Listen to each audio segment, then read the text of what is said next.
नमस्कार दोस्तों, कैसे हैं आप सब लोग। उम्मीद करता हूं आप सब लोग बहुत अच्छे होंगे और मेरे बनाए हुए प्रोग्राम्स जो मैं एपिसोड्स बना रहा हूं वो आपको पसंद आ रहे होंगे। और साथ ही साथ मैं आप सभी से ये हम्बल रिक्वेस्ट करूंगा कि प्लीज़ मुझे आपके सपोर्ट की ज़रूरत है। प्लीज़ मुझे सपोर्ट कीजिए और मेरे वीडियोस को शेयर कीजिए और एंड तक ज़रूर देखिए। और मुझे आपसे यही उम्मीद है कि आप मेरे को सपोर्ट करेंगे। और अब बात करते हैं आज के मेहमान की। और जो हमारे आज के मेहमान हैं वो बहुत ही गुणी व्यक्ति हैं और बहुत ही एक्सपीरियंस्ड पर्सन हैं। उनका नाम है काव्य कुमार, जो कि पिछले 40 साल से हमारे मीडिया वर्ल्ड में हैं, दूरदर्शन से रिटायर हैं। आइए उनका स्वागत करते हैं अपने इस प्रोग्राम में एक और वार्तालाप। एक बार फिर से आपका स्वागत है मेरे यूट्यूब के चैनल ब्रजेश भंडारी। जहाँ तक मुझे यकीन है मेरे बनाए हुए प्रोग्राम्स आपको पसंद आ रहे होंगे। प्लीज़ जो भी मेरे इस प्रोग्राम को देख रहा है एटलीस्ट एक इंसान को ये शेयर ज़रूर करें।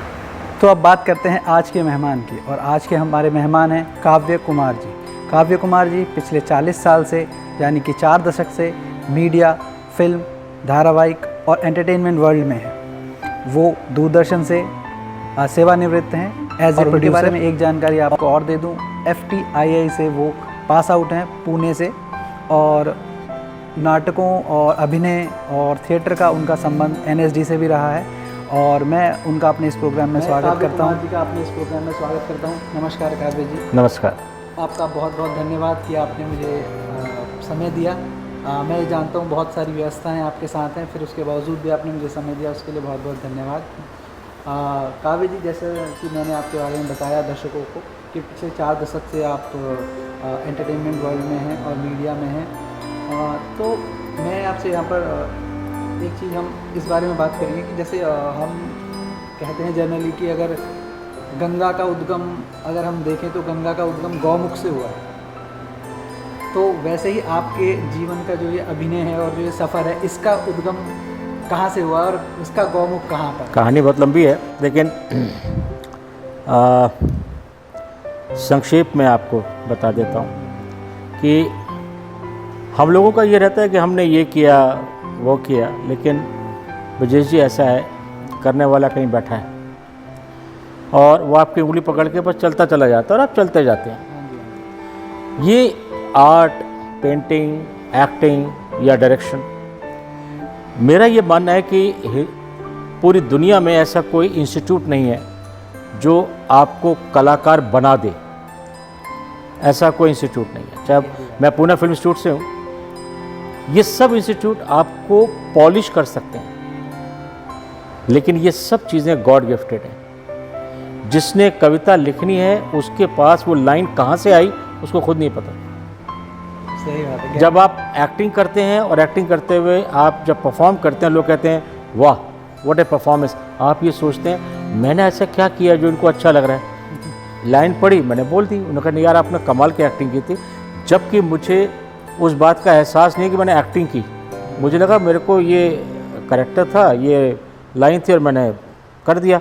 लेकिन जब वो आप स्टेज पे, जब हम थिएटर पे होते थे तो वो कभी आपने जैसे परफॉर्म किया तो लोग खड़े हो जाते थे, स्टैंडिंग ओवेशन हो जाती और तालियां बज रही हैं, तो आपको लगता था कि मैंने ऐसा कुछ किया जो इनको बहुत अच्छा लगा।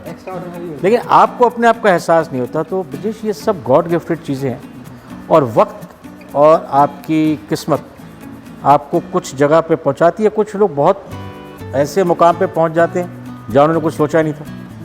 कुछ लोग उससे कम के मुकाम पे होते हैं लेकिन पहुंचते हैं, रास्ता वही है। तो मेरे साथ भी आप समझ सकते हैं ये गॉड गिफ्टेड चीज़ थी। सेकंड क्लास का बच्चे की उम्र क्या होती है, मैं बहुत छोटा सा आपको बता देता हूँ कि मेरी यात्रा जो शुरू हुई, जो आप बीज डला, सेकंड क्लास में मैं था स्कूल में। तो स्कूल का नेशनल एनुअल प्रोग्राम था। तो क्लास में टीचर आई और उसने कहा कि कौन बच्चे हैं हमारे साथ इसमें फंक्शन में अटेंड करेंगे, ये करेंगे। हमें ना फंक्शन का पता होता था ना कुछ था, सारे बच्चे बिल्कुल ऐसे बैठे। लेकिन उसमें से एक बच्चा था जिसने हाथ उठाया ऐसे, वो मैं था कि मैं कुछ करूँगा फंक्शन में। ब्रजेश ये जो हाथ उठा था ये मैंने नहीं उठाया था, ये किसी ने उठाया था और ये हाथ आज भी उठा हुआ है। गहरी बात है। आज भी उठा हुआ है। आज भी मैं मीडिया में तैयार हूँ कुछ भी काम करने के लिए जो क्रिएटिव हो, अच्छा हो। तो वहाँ से यात्रा शुरू हुई। फिर मैं स्कूल में आया। स्कूल में आके मैंने जब बड़े स्कूल में आया तो वहाँ पे मैंने नाटक किया, मुझे बेस्ट एक्टर अवार्ड मिला। और उससे दूसरे स्कूल में आया, वहाँ नाटक किया, वहाँ बेस्ट एक्टर अवार्ड मिला। तो वो एक मैं स्टेज पे आ चुका था। रिकग्निशन हो रही थी तो अंदर से एक बंदा मोटिवेट हाँ, हो जाता है। ऑडियंस को देखना स्टेज से, जो लोग कहते हैं कि यार मुझे बड़ी घबराहट होती है, वो मेरी सेकंड क्लास से स्टार्ट हो गया था। मैंने शिवाजी के ऊपर एक नाटक किया स्कूल में, फिर एक चाणक्य पर नाटक हुआ, उसको मैंने किया। और मेरे को पास है उस समय शील्ड मिलती थी, तो उस पर लिखा होता था सर्वश्रेष्ठ कलाकार 1970, 71, 1969, ऐसे कुछ लिखा। उस चीज़ का एहसास अब होता है कि वो क्या शील्ड थी वो। पहली बार जब मिली शील्ड तो कुछ तो समझ में आया, कुछ समझ में भी नहीं आया कि ये क्या हुआ। लेकिन हाँ, इतना था कि आज हमको कुछ मीठा खाने को मिलेगा। पेरेंट्स आए हुए हैं, सारे लोग आए हुए हैं, हॉल में तालियां बज रही हैं, आपको शील्ड मिल रही है, अब इसके बाद कुछ अच्छा खाने पीने को मिलेगा। इससे ज़्यादा एहसास नहीं था। कॉलेज में आया। कॉलेज में मैं दिल्ली यूनिवर्सिटी में था। मेरे फादर जो थे राष्ट्रीय कवि थे और मैं साहित्यिक परिवार से हूँ। मेरे पिताश्री का नाम था पंडित श्री मधुर शास्त्री, बहुत बड़े कवि थे और हिंदी साहित्य के इतिहास में उनके ऊपर चैप्टर्स हैं। छायावादी युग के वो हरिवंश राय बच्चन उनके मित्र थे। मेरे घर में हरिवंश राय बच्चन, नीरज जी, संतोष आनंद उन दिनों में मेरे फादर से गीत लिखना सीख रहे थे, जो मनोज कुमार जी के लिखा था। एंड बहुत सारे कवि वगैरह मेरे घर में आते। तो एक हमारे यहाँ घर पे जो माहौल था वो साहित्यिक था। और मैं अकेला लड़का था, तो फादर को ये था कि आप पढ़ाई में आगे जाओ। और थोड़ा पढ़ाई में मैं ठीक ठाक था। हायर सेकेंडरी में मैंने मतलब टॉप किया था, उसमें डिस्टिंक्शन ली थी। तो बीकॉम ऑनर्स कर रहा था मैं खालसा कॉलेज दिल्ली यूनिवर्सिटी। वहाँ डिबेट होती थी और डिबेट में मेरे को एक पोजीशन मिली। तो देश बंधु कॉलेज जो कालका जी में, वहाँ के प्रिंसिपल आए हुए थे लाभ से। उन्होंने मुझसे कहा मेरे कॉलेज में आ जाओ। हाँ, मैं नहीं गया। तो उन्होंने मुझे काफ़ी प्रलोभन दिए, फीस वगैरह लेके, और एक बड़ी अच्छे पोजीशन में, मतलब बड़े अच्छे उसमें मुझे देशबंधु कॉलेज में बुला लिया गया। हाँ, उन्होंने ले लिया मुझे। एंड बीकॉम ऑनर्स मैंने वहाँ कर रहा था। वहाँ मेरे लिए, मुझे याद है, क्लास में अलग से चेयर मिलती थी मुझे, उस पर बैठता था। तो बड़ा स्पेशल होता था। उन्हीं दिनों में मैंने दूरदर्शन के ऊपर अप्लाई किया, ऑडिशन किया एक्टर के लिए, और लकीली इसमें मैं सेलेक्ट हो गया। उन दिनों में दूरदर्शन पे प्ले बहुत बड़ी चीज़ होती थी। चित्रहार होता था, फिल्म होती थी और दूरदर्शन के नाटक होते थे। तो उसमें एज एन एक्टर मैं सेलेक्ट हो गया। और मेरे साथ थे पंकज कपूर, पूरी रिपेटरी थी। सुरेखा सीकरी, गोविंद नामदेव, हिमानी शिवपुरी, अनंग देसाई, सीमा विश्वास, रघुवीर यादव, ये सब हम बाहर बैठे हुए थे। और हमारा ऑडिशन चल रहा था अंदर दूरदर्शन में, बहुत बड़े स्टूडियो में। तो वहाँ मैं सेलेक्ट हुआ और मैंने वहाँ नाटक करने शुरू किया एज एन एक्टर। तो कॉलेज में बहुत, यूनिवर्सिटी में बहुत प्रसिद्ध हो गया मैं। उन दिनों में ये बहुत बड़ी बात होती थी। लोग कहते थे, हम जब सुबह जाते थे कॉलेज में या किसी रेस्टोरेंट में जाते थे, तो कहते थे आपको मैंने टीवी पे देखा था कल रात को। तो अंदर से ऐसा लगता था कि हमारे से बड़ा वो स्टार ही नहीं है। सो रिकग्निशन वही थी ना, वो टीवी एक एंटरटेनमेंट। भाई मैं था, विनोद दुआ था, हम सब लोग थे। तो विनोद दुआ प्रोग्राम कर रहा था, मैं नाटक कर रहा था। और जहाँ हम रहते थे, जिस कॉलोनी में, कनॉट प्लेस में, वहाँ बड़ी प्रसिद्धि थी मेरी कि वे टीवी स्टार है, ये टीवी एक्टर है। बहुत बड़ी बात होती थी इन दिनों में। तो वो यात्रा हुई। फिर मैंने कॉलेज में, देशबंधु कॉलेज में, मैंने ड्रामेटिक सोसाइटी शुरू की। वो आज भी है। फर्स्ट टाइम मैंने शुरू किया, I was the president of that. और मैंने वहाँ फेस्टिवल शुरू किए, यूनिवर्सिटी के ऑल कॉलेज कॉम्पिटिशन शुरू किए। Pankaj Kapoor used to be जज। उन्होंने मुझे वहाँ देख के कहा कि एक्टिंग करते, उन्होंने कहा कि तुम ज़रा NSD आओ। अच्छा, मुझे पता नहीं था NSD कहाँ है, कौन है, क्या है। कहते मंडी हाउस। मैंने कहा सर ये कहाँ पर है? कहते बंगाली मार्केट। मैंने कहा सर बंगाली मार्केट किधर है? तो उन्होंने कहा इंडिया गेट देखा है? मैंने कहा इंडिया गेट के पास है। मैं खैर NSD पहुँचा। उन दिनों में तुगलक जो प्ले था, जो मनोज सिंह का, अलकारी साहब का, उसकी रिहर्सल चल रही थी। तो पहली बार देखा थिएटर क्या होता है। तो फिर मैं एंटर किया, NSD में इंटरव्यू हुआ। तो वहाँ से थिएटर स्टार्ट हुआ। MK रैना के साथ मैंने थिएटर किया। MK Raina was my director. नहीं, प्रयोग। हाँ, वो NK शर्मा थे।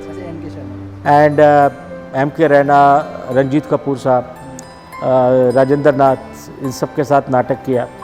और बहुत शोज़ किए मैंने, और साथ में मैं कॉलेज भी कर रहा था, और कॉलेज के बाद मैंने फिर टाइम्स ऑफ इंडिया ज्वाइन कर लिया था एडवर्टाइजिंग एग्जीक्यूटिव कॉलेज करते ही, और साथ में मैं चार्टर्ड अकाउंटेंसी कर रहा था बिकॉज फादर चाहते थे मैं सीए बनूं। तो पढ़ाई भी कर रहा था, शाम को 6 बजे भागता था रिहर्सल के लिए, रात को आता था, टेबल लैम्प लगाता था, सीए की पढ़ाई करता था। लाइफ बहुत ही बड़ी टाइट सा शेड्यूल था। एंड एम के रैना जी के साथ जो प्लेस किए मैंने, कबीरा खड़ा बाज़ार में किया, एंटीगनी, उसमें मेरा एक रोल था बशीरा, जिसके लिए मुझे बेस्ट एक्टर अवार्ड मिला ऑल इंडिया कंपटीशन में। एंड कबीरा कबीरा के मैंने अराउंड 2000 शोज़ किए थे, अराउंड 2000 शोज़ हुए थे ऑल ओवर इंडिया। बहुत थिएटर किया, बहुत मज़ा आया। अच्छा, यहाँ मैं आपसे मैं ये बात जानना चाहूँगा कि जैसे आप कह रहे हैं कि आपके फादर का ये था कि ये मतलब एजुकेशन में जाए, कुछ अच्छा अकाउंट्स करे या मतलब इस तरीके से करे, और पर आपका एक्टिंग क्या था, तो फिर वो क्लैश नहीं होती थी ये चीज़ें? कैसे बिल्कुल, कैसे आपने उनको कन्विंस करा कि मैं एक्टिंग में ही रहा हूँ? मेरा सीए का इंटरमीडिएट हो गया था, मैंने पास कर लिया था। एंड लकीली मतलब fortunately I was good in studies में ठीक था मैं, तो इसके फादर ज़्यादा डांटते नहीं थे। तो जब भी कोई बात होती तो रिजल्ट आता था सामने, तो कहते थे कि यार अब रिजल्ट, तो मदर कहती रिजल्ट देखो ना, इतने अच्छे नंबर लेके आया, आपको क्या प्रॉब्लम हो रही है, तो चुप हो जाते थे। बट उनको मेरा नाटक वाटक करना अच्छा नहीं लगता था। और जब खुद वो कवि थे। हाँ, बट वो चाहते थे मैं चार्टर्ड अकाउंटेंट बनूँ। उन दिनों में क्यों एक ही चीज़ होती थी, इंजीनियर, चार्टर्ड अकाउंटेंट, डॉक्टर, ये 3 है तो अच्छी जगह शादी हो जाएगी। मतलब ये चार्टर्ड अकाउंटेंट हो जाएगा तो बहुत अच्छी शादी हो जाएगी, मतलब ये था। अब हम लोग एम के रैना, पंकज कपूर जी, इनके साथ उठना बैठना था, विचार सोच बदल चुकी थी और हम बहुत मैच्योर्ड हो चुके थे वक्त से पहले। बहुत संगत ऐसी थी, अच्छे बड़े लोगों में बैठे, अच्छे पढ़े लिखे लोगों में बैठे, तो एक संगत का फ़र्क पड़ता है। एंड अंदर से ना कुछ था कि मुझे इस लाइन में जाना है। मैं चलता चला जा रहा था, साथ में पढ़ाई भी चल रही थी, और फिर टाइम्स ऑफ इंडिया के बाद मैं दूरदर्शन पर नाटक भी कर रहा था, थिएटर भी कर रहा था।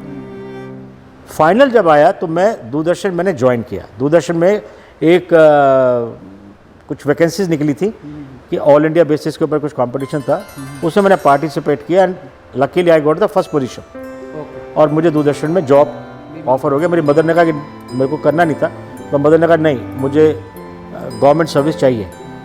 मैंने दूरदर्शन ज्वाइन कर लिया। फिर दूरदर्शन में एज ए प्रोड्यूसर काम किया, चित्रहार बनाया मैंने बहुत साल, जो बहुत फेमस हुआ। बातें फिल्मों की बॉलीवुड पे पहला प्रोग्राम बनाया, जनवाणी, हज़ारों प्रोग्राम किए। बट साथ में मेरा सीरियल्स के पास चला गया। मेरे पास हम लोग के बाद सीरियल नाम की कोई चीज़ पता नहीं थी किसी को। हम लोग पहला सीरियल था। हाँ, और मैं दूरदर्शन में आने से पहले 16 mm के ऊपर दूरदर्शन की पहली फिल्म बनी, टेलीफिल्म ऑन फिल्म। उसमें मेरे एक दोस्त थे जो दूरदर्शन में काम कर रहा था। मैंने उसको रिक्वेस्ट किया कि मैं इस फिल्म में काम करना चाहता हूँ, मुझे फिल्म के बारे में कुछ पता नहीं है, मुझे तुम छोटा मोटा रोल दिला दो इसमें। बहुत बड़े लेवल पे फिल्म बन रही थी, दूरदर्शन की वो पहली फिल्म थी और 16 mm के ऊपर थी। मैंने कभी कैमरा नहीं देखा था फिल्म का। उन्होंने कहा ठीक है, और लखनऊ में शूटिंग था। मैंने डायरेक्टर से रिक्वेस्ट की कि आप मुझे कुछ मत दीजिए, मुझे अपना असिस्टेंट डायरेक्टर बना लीजिए। और कैमरामैन चेन्नई से आए हुए थे। खैर मैंने वहाँ से काम शुरू किया, एडी का काम शुरू किया, और 3 दिन के बाद मेरी प्रमोशन हो गई, मुझे सीएडी बना दिया गया, क्योंकि मैंने 7 लोगों का काम अकेले किया। 7 लोगों का। मैंने कंटिन्यूटी भी लिखता था, मैं सेट को भी देखता था, एक्टर कंटिन्यूटी, कॉस्ट्यूम कंटिन्यूटी, सारा कुछ। हाँ, इधर 2 थैले होते थे, यहाँ पे चौक होती थी, स्पंज होती थी, क्लैप भी देता था। मैंने कहा जी मैं क्लैप सीखना चाहता हूँ, क्लैप भी दिया मैंने। 7 लोगों का काम किया और मुझे मिले 750 रुपये पे मुझे रखा गया था। बट वो मेरी ज़िंदगी का ट्विस्ट था। 16 mm के ऊपर, जहाँ लोगों को ये नहीं पता सीरियल क्या होती है, मैं 16 mm के ऊपर मैं काम कर चुका था। तो जब मैं दूरदर्शन आया तो मैं ऑलरेडी फिल्म कर चुका था। तो मुझे एक विंग कमांडर बेदी हैं, वो एक सीरियल बना रहे थे, और हम लोग के बाद पहला सीरियल था जो कमर्शियली बनने जा रहा था इंडिया में। तो सीरियल नहीं बना था कोई। उन्होंने मुझे बुलाया और उसमें परीक्षित सानी, रमा, बहुत सारे लोग थे बॉम्बे से। उन्होंने कहा कि तुम डायरेक्शन में मुझे असिस्ट करोगे? बिल्कुल करेंगे सब। मेरे तो मतलब ये समझ लो यहाँ नहीं आया, हालत ख़राब हो गई मेरी। कहा सर बिल्कुल करेंगे सर, मैं इतने दूंगा पैसे। मैंने कहा ठीक है सर, नो प्रॉब्लम सर, आप मैं काम करना चाहता हूँ। मैंने उनके साथ काम किया। ब्रजेश तुम यकीन नहीं करोगे, मैंने ज़िंदगी में कभी सीरियल नहीं किया था। मैंने वहाँ ट्रैक लगाए, ट्रॉली पे शॉट लिए, और वो डायरेक्टर साहब मुझे देखते थे कि यार ये कर क्या रहा है लड़का, क्योंकि मैं 60 में फिल्म कर चुका था। वहाँ सारा पता था कैसे कैमरा चलता है, क्या चलता है, ये सब था। वो मैंने सीरियल में अप्लाई किया। एक्सपीरियंस आपके काम आया है। उसमें सौरभ शुक्ला भी था, उसको लिया था मैंने। अब बहुत अच्छा काम कर रहे हैं सौरभ शुक्ला इस समय, और गोविंद नामदेव थे, अभी बहुत अच्छे फिल्म्स कर रहे हैं वो। ये सब मेरे साथ थे एज एन एक्टर। वो ये गुलिस्ता हमारा बनाया, ज़िंदगी ज़िंदगी सीरियल बनाया, रघुवीर यादव को भी मैंने बुलाया था। तो वो जो जर्नी मेरी स्टार्ट हुई सीरियल की और उन चीज़ों की, वो ब्रजेश आज भी कंटिन्यू है। और 31 सीरियल मैंने डायरेक्ट किए बॉम्बे में, 2 फीचर फिल्म्स की मैंने, बाहर हॉलैंड में भी काम किया, यूरोप में भी काम किया, और एक अच्छी जर्नी रही है। और मैं बस जब तक वो चाह रहा है मैं चल रहा हूँ। और अभी मुझे लगता है कि बहुत काम है जो मुझे करना है, मैं नहीं कर पाया। अभी फ़िलहाल OTT का ये ज़माना है, तो इस OTT पर मेरा कुछ काम चल रहा है वेब सीरीज़ के लिए। डायरेक्शन नहीं, हाँ डायरेक्शन। तो एक्टिंग के लिए बहुत सारी बातें हुई हैं कि आप आ जाओ बॉम्बे, और मैं बॉम्बे काफ़ी टाइम रहा, तो मैं अभी फ़िलहाल यहाँ पर हूँ और अपनी फैमिली के साथ हूँ। बट मेरा बॉम्बे आने जाना रहता है, तो कुछ एक्टिंग के ऑफ़र्स आए हैं। आई होप इन फ्यूचर हो सकता है वो मैं एक्सेप्ट करूँ। बिल्कुल बिल्कुल जरूर। तो इसलिए ये जर्नी है, बहुत छोटी सी जर्नी है, और बहुत सारी बातें हैं, बहुत सारी चीज़ें जो हम लोग डिस्कस कर सकते हैं, लेकिन बड़ी खूबसूरत जर्नी है। एंड जो उसने जर्नी दी है, मैं I am thankful to God कि उसने मुझे नौकरी भी दी और काम करने का मौका भी दिया। जो हॉबी थी वही नौकरी बन गई। हाँ बिल्कुल, मेरे इंटरेस्ट की थी। मैंने फादर से कहा भी था, मैंने जब फाइनल ईयर था मेरा CA का, वो मुझसे कहते थे ये भांडगिरी जो होती है ना, इससे बाहर आओ, मुझे ये पसंद नहीं है, बहुत हो गया, अब तुम थोड़ा कैरियर की तरफ ध्यान दो। अब मुझे पूना फिल्म शूट का था, इनको बताया नहीं था, मैंने जाना था। तो मैंने इससे कहा, मैंने कहा पापा ऐसा है, फाइनल ईयर है मेरी चार्टेड अकाउंटेंसी का, इसके बाद तो मैं CA हो जाऊँगा। और मेरे दिमाग में था एक बार मैं CA हो गया तो मुझे फिर ज़िंदगी भर अकाउंट चेक करने हैं। पैसा तो मैं कमा लूँगा, लेकिन अंदर रहेगा मैं यार, जो मेरे जो अंदर आग है मेरी, वो नहीं हो पाएगी। तो उनसे मैंने कहा मुझे 1 साल का मौका दीजिए पूना फिल्म शूट, अगर मैं वहाँ फ्लॉप हो गया तो जो आप कहेंगे मैं करूँगा। बट मैंने वहाँ भी टॉप किया, 92% मार्क्स आ गए मेरे। तो मैंने उनको बताया, फिर मेरी मदर ने भी समझाया कि नहीं, इसको जो करना है करने दो ना। मैंने कहा मैं CA नहीं करना चाहता। क्या करना चाहते हो? मैंने कहा मैं I want to make films, I want to. कहते उसमें कैरियर नहीं है। लकीली दूरदर्शन में जॉब हो गया, तो उनको लगा चलो गवर्नमेंट जॉब तो हो गया, एक अच्छा जॉब है, अच्छी तनख्वाह है, चलो ये तो हो गया, शादी तो अच्छी जगह हो जाएगी। शादी अच्छी जगह हो जाएगी, जो कंसेप्ट था उनका शादी था। लेकिन वो उसमें गलत भी नहीं थे। आई मीन ही फादर है, मदर है, वो मतलब हाँ, अब मैं फादर हूँ तो मैं इस बात को एहसास कर सकता हूँ कि उनका क्या रहा होगा, जो मैं अपने बेटे से बात करता हूँ। मेरा बेटा इस समय जर्मनी में, म्यूनिख में, वहाँ पढ़ाई कर रहा है वो। वो बिल्कुल नहीं गया इस लाइन में, उसको उस लाइन से कोई शौक ही नहीं है, फिल्म लाइन का कोई शौक नहीं है। वो इंटरनेशनल मार्केटिंग, ब्रांड मैनेजमेंट में है, वो कॉर्पोरेट वर्ल्ड में है, अब उसका नहीं है। तो मैंने कहा ठीक है, कोई बात नहीं, मैं परिवार में आया हूँ। हाँ, मैं पहला आदमी नहीं हूँ, मेरे सगे ताऊजी, मेरे फादर के सबसे बड़े भाई, वो फिल्म जब साइलेंट फिल्में चलती थी उस एरा में he was a star in Bombay, तो उनके नाम की बॉम्बे में सड़क है, मैं वो कभी कभी देखने जाता हूँ। तो वो मेरे सगे ताऊजी थे। उसके बाद दूसरी पीढ़ी में हूँ जिसने ये मीडिया में कदम रखा, लेकिन उस समय वो इतने फेमस रहे होंगे कि उनके नाम से वहाँ रोड है, जावेरी बाज़ार है बॉम्बे में, उसके पास उनकी रोड रहे। तो बड़ा इमोशनल हो जाता हूँ वहाँ जाकर देखता हूँ। मैंने कहा यार मेरे ताऊजी थे, इनके नाम की सड़क है, वो फिल्मों में थे, राजा हरिश्चंद्र वगैरह। तो ये जर्नी है छोटी सी, बहुत सारे वाक़या हैं जो हमारे साथ हुए, लेकिन हाँ, ईश्वर की कृपा से बहुत अच्छे लोगों के साथ काम करने का मौका मिला, और आज वो बहुत से लोग उसमें से बहुत बड़े स्टार हैं। तो बहुत सारी फिल्में हैं, सीरियल्स हैं जिनके बड़े किस्से हैं, सब कुछ है, लेकिन ये है कि आपने कहा चलो वार्ता की जाए तो वार्ता करते हैं। काव्य जी, जो आपने बहुत सारी बातें हमें बताई और अनुभव बताया, मतलब अपने लाइफ का एक्सपीरियंस आपने हमारे साथ शेयर करा, तो जब भी हमारी लाइफ अगर इतना सारा एक्सपीरियंस हमारे साथ अगर होता है हमारी लाइफ में, तो ये भी होता है कि हमारी लाइफ में हमें बहुत सारी जगह में रिकग्नाइज़ करा जाता है या रिकग्निशन मिलती है, और कुछ रिकग्निशन ऐसी होती है जो हमें हमेशा याद रहती है। आपकी इतनी लंबी जर्नी है तो आपको तो बहुत बार रिकग्नाइज़ किया होगा, पर कुछ रिकग्निशन ऐसी होंगी जो आपको टच होंगी, आपको याद होंगी। और इसके साथ तो मैं आपसे ये पूछूंगा कि मतलब ये तो रिकग्निशन तो आप हमें बताइए, और आपका फ्यूचर प्लान क्या है, अगर हमारे दर्शकों के साथ शेयर करें तो।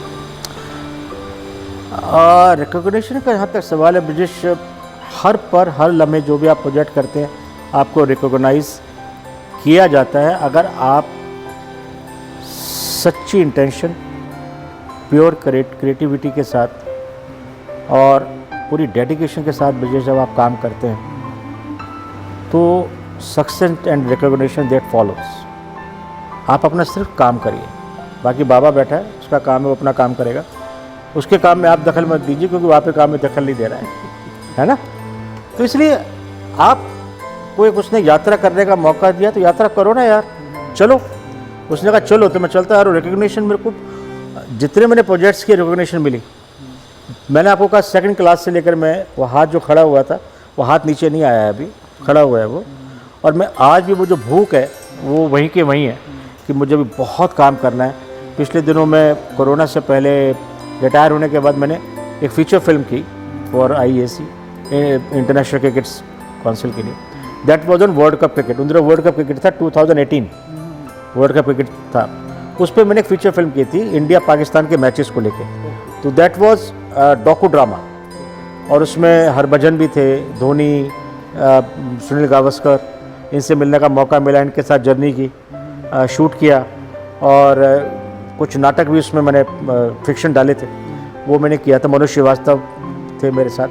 एंड वो जो एक्सपीरियंस था वो मैंने किया था रेड के ऊपर, रेड कैमरा पे उसको शूट किया था, एंड बहुत अच्छा खूबसूरत बन के आया वो। उसके बाद मुझे एक थाईलैंड की कंपनी है जारविस टेलीविजन, उन्होंने यहाँ अपना डिजिटल ये वेब सीरीज़ का चैनल OTT प्लेटफॉर्म स्टार्ट किया, और किसी के थ्रू मुझे वहाँ बुलाया गया, and they made me the head of the channel. वो मैंने काफ़ी काम किया, बट कोरोना में उनका अभी थोड़ा सा पोस्टपोन हुआ है ड्यू टू वो बिजनेस में उनके शटडाउन हुआ है, तो वो 2 साल मैंने पूरा संभाला है। अभी I am planning new OTT platform जो ये चल रहे हैं, और एक चैलेंज हुआ है कि सारे OTT प्लेटफॉर्म बॉम्बे में हैं।